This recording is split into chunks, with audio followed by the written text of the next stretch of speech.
नमस्कार। मानव सभ्यता और शेष प्राणी नाम के इस YouTube चैनल पर आप सभी का मैं स्वागत करता हूं।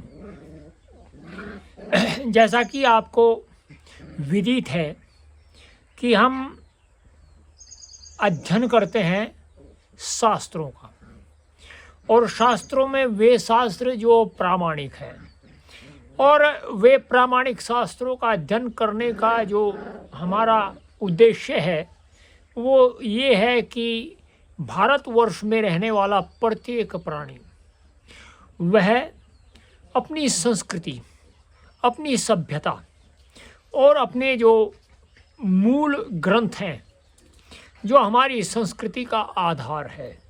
वैसे तो वो संस्कृति का आधार पूरे संसार का है, पूरे लोक का है, किंतु हम जिसके कारण हमारा गौरवमयी इतिहास है, जिसके कारण हमारा गौरवमयी जो है भूतकाल था, उस कड़ी में हमने रामायण महाभारत एक ज्योतिष इसलिए क्योंकि बहुत सारे लोग हैं जो अंधकार से घिरे हुए हैं।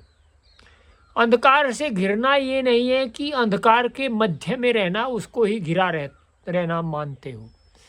अंधकार में घिरे रहने का अभिप्राय ये भी है कि जो मनुष्य यथार्थ को न जानता हो, अर्थात जो जिस वस्तु का गुण है, जो जिस वस्तु का क्रम है, या ये कह सकते हैं जो जिस वस्तु जो बनाई गई है, जिसके उद्देश्य से बनाई गई है, वह उस वस्तु से वह कार्य न लेकर के कोई दूसरा अन्य कार्य ले, तो ये कह सकते हैं कि वह अंधकार से घिरा हुआ है, या कह सकते हैं वह अंधकार से आच्छादित है।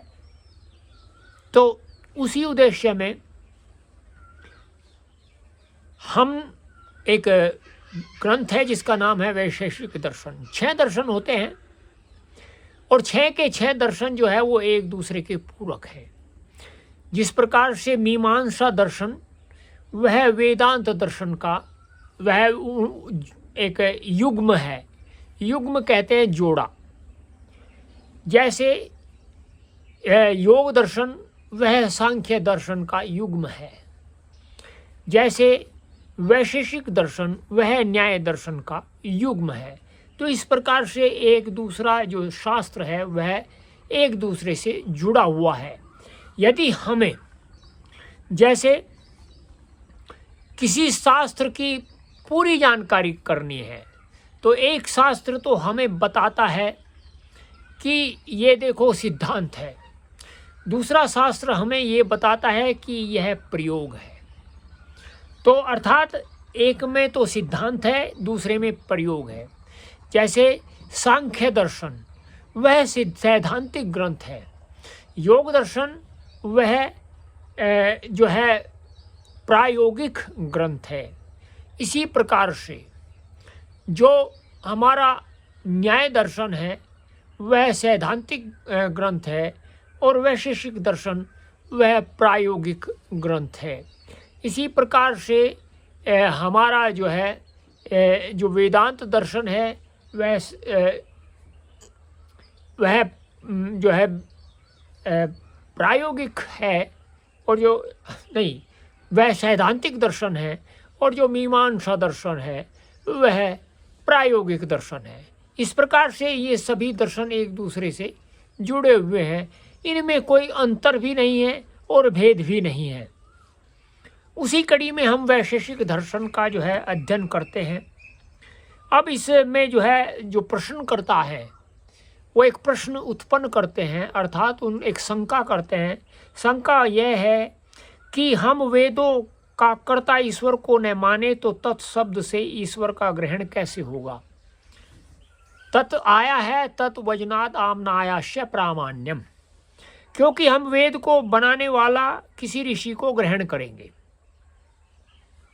यह जो शंका करता है वह कह रहा है वेद ऋषियों के हृदय में प्रकट हुए हैं, उत्तर देने वाला, और ऋषि संख्या में 4 ही हैं, अर्थात 4 हैं।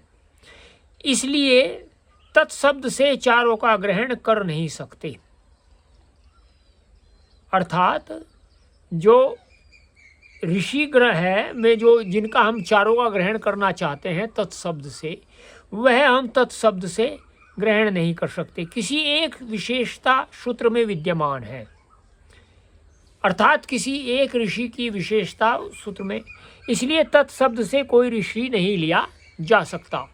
जैसे वहाँ तत्शब्द से तो भगवान लिया जाता है, परमात्मा लिया जाता है, परमपिता लिया जाता है, लेकिन यह जो प्रश्न करता है वह कह रहा है कि यदि हम तत्शब्द से ऋषि ग्रहण करें तो ऐसा यह उत्तर है। अब आगे जो है इसका एक श्लोक है, सॉरी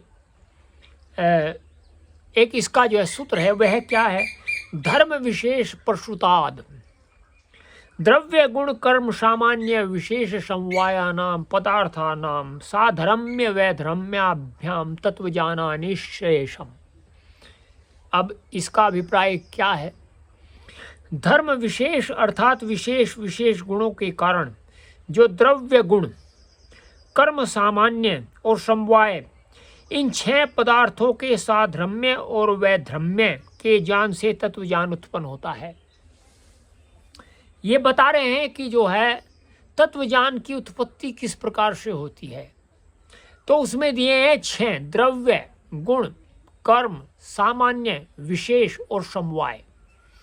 यदि हम द्रव्य की यथार्थ जानकारी प्राप्त करें, यदि हम कर्म की यथार्थ जानकारी प्राप्त करें, यदि हम द्रव्य गुण की यथार्थ जानकारी प्राप्त करें, यदि हम सामान्य की यथार्थ जानकारी प्राप्त करें, यदि हम विशेष की यथार्थ जानकारी प्राप्त करें, और इसी प्रकार से समवाय, यदि हम समवाय की विशेष जानकारी प्राप्त करें और उनका साधर्म्य, किसके साथ में उनका साधर्म्य है और किसके साथ में उनका वैधर्म्य है।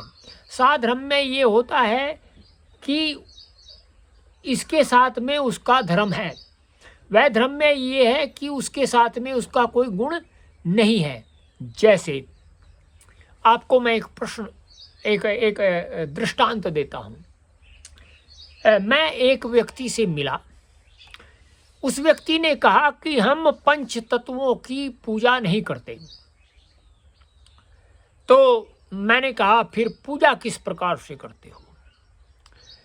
तो उन्होंने कहा कि हम पूजा जो है एक मूर्ति लेते हैं, उस मूर्ति को सामने रखते हैं और जो है उस मूर्ति को सामने रख करके तब हम पूजा करते हैं।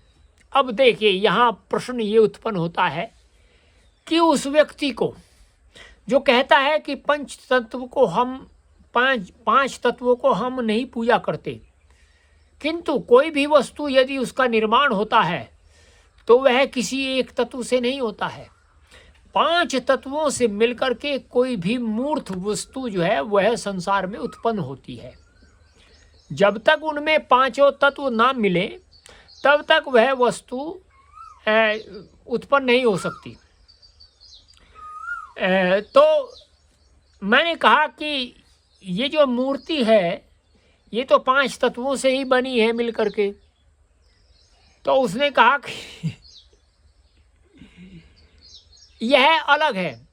तो इसका अभिप्राय यह है कि वह साधर्म्य और वैधर्म्य इनको नहीं जानता कि साधर्म्य क्या होता है और वैधर्म्य क्या होता है। यदि वह साधर्म्य और वैधर्म्य को जानता होता तो वह जो है उस मूर्ति से उस मूर्ति का ही कार्य लेता, उससे जो है वह उसको भगवान ने मानता। क्योंकि वह साधर्म्य और वैधर्म्य को नहीं जानता, न द्रव्य को जानता है, न गुण को जानता है, न कर्म को जानता है, न सामान्य को जानता है, न विशेष को जानता है, न समवाय को जानता है, तो ऐसी अवस्था में उस व्यक्ति को तत्व ज्ञान की प्राप्ति किस प्रकार से हो सकती है? यह बहुत ही एक ये कह सकते हैं कि गंभीर प्रश्न है, या ये कह सकते हैं कि एक प्रश्नवाचक चिन्ह उनके उस सभी कार्य के साथ लगा हुआ है। तो अब आप समझ गए होंगे कि साधर्म्य क्या होता है और वैधर्म्य क्या होता है। तो जब तक हमें साधर्म्य और वैधर्म्य इनकी जानकारी प्राप्त नहीं होती, तब तक हम उस वस्तु से यथार्थ कार्य, जो उस वस्तु का धर्म है या गुण है, उससे वो हम कार्य कर ही नहीं सकते। और जब कार्य नहीं कर सकते तो हम तत्व ज्ञान कैसे प्राप्त करेंगे। और जब हमें तत्व ज्ञान की प्राप्ति नहीं होगी तो आप हमें ये बताइए कि हम जो है मोक्ष की प्राप्ति किस प्रकार से कर सकते हैं।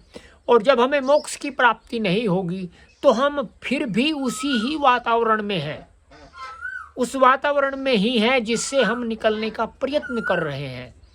तो आज इतना ही, शेष हम कल चर्चा करेंगे।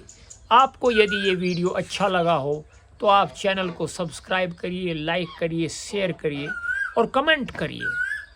आप सब्सक्राइब करते रहिए कृपया, क्योंकि बहुत सारे जीव हैं यहाँ, हमने उनका भविष्य जो है सुरक्षित करना है और वे जीवन में सदा सुख में रहे, यही हमारा, इसीलिए हमने ये चैनल का निर्माण किया है। और ये हम जानते थे तो इसलिए इनका हम प्रेषण करते हैं। आपसे हम पुनः मिलते हैं कल। नमस्ते।